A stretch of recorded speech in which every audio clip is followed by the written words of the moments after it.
I will be talking about He Was a Titular Councilor, which we saw at the Flamenco Theater in Moscow, based on the short story Diary of a Madman. I felt that it was a very strong production, very tight, and a lot of this, I feel, came from their use of the stage, the small stage, the lights, and the very realistic acting, very believable acting. And I personally left the theater feeling emotionally affected by this character's story. It was a one-man show. To start out talking about the stage, it was a small stage which I felt represented his isolation from society through his own psychological problems. But he started using more and more of the stage as his fantasy world grew, until by the end he was using the entire stage, but the stage was still small, and he was still restricted by his own fantasy. And he was never able to leave his own room, spiritually or physically. This use of the one room was facilitated by the lights, which they shone on one part or another part in order to allow him to represent different scenes outside of his room, which he imagined or had lived through at a prior time, but could no longer live through.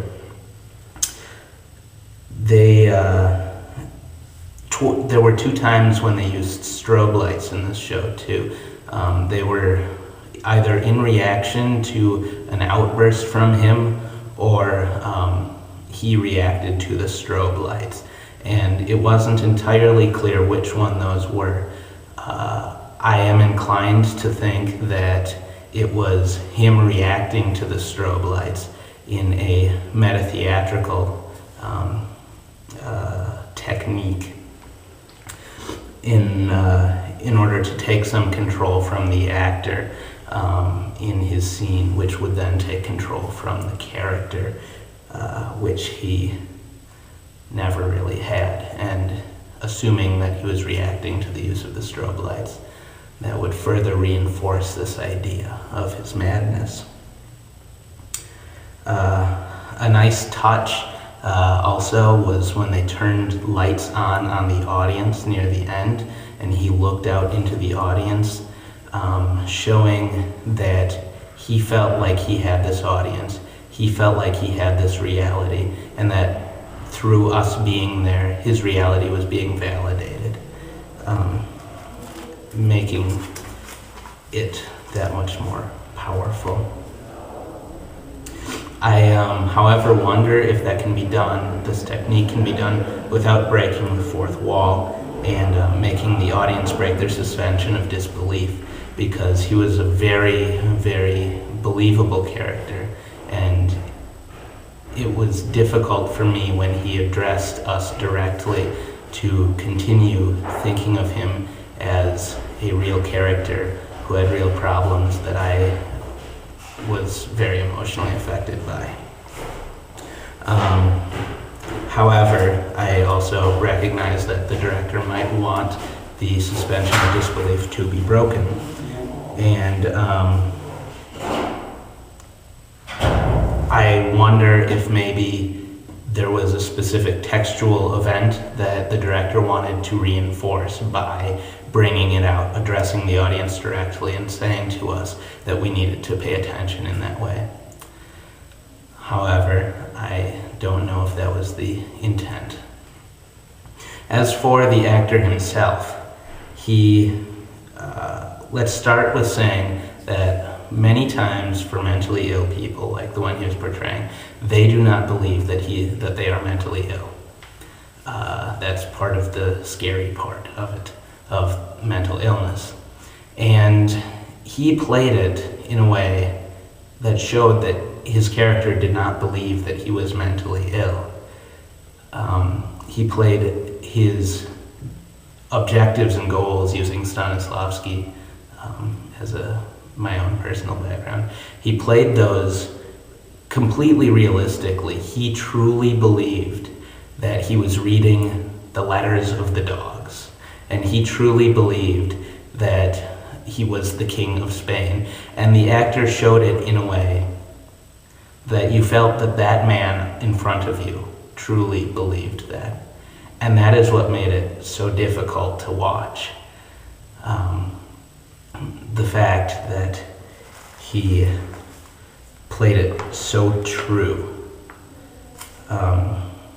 regardless of how ridiculous it was.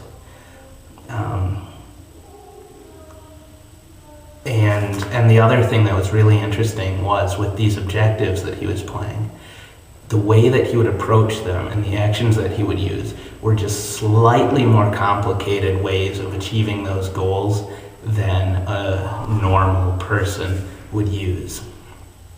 Also showing that he wasn't entirely in a logical frame of mind. He was a little disorganized, and so that was a very nice touch as well. And overall, he created this character that was very highly functional. He was able to engage with the people that he was working with until the very end.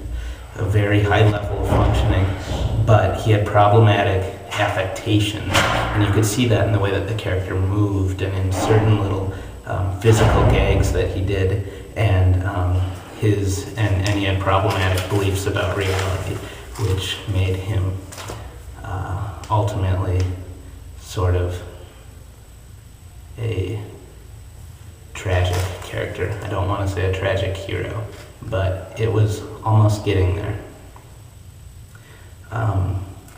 So as I said at the beginning, it was a very strong performance, and I felt that the whole audience, except for two jackasses that left like 10 minutes before the show was over, the rest of the audience was very powerfully affected by it.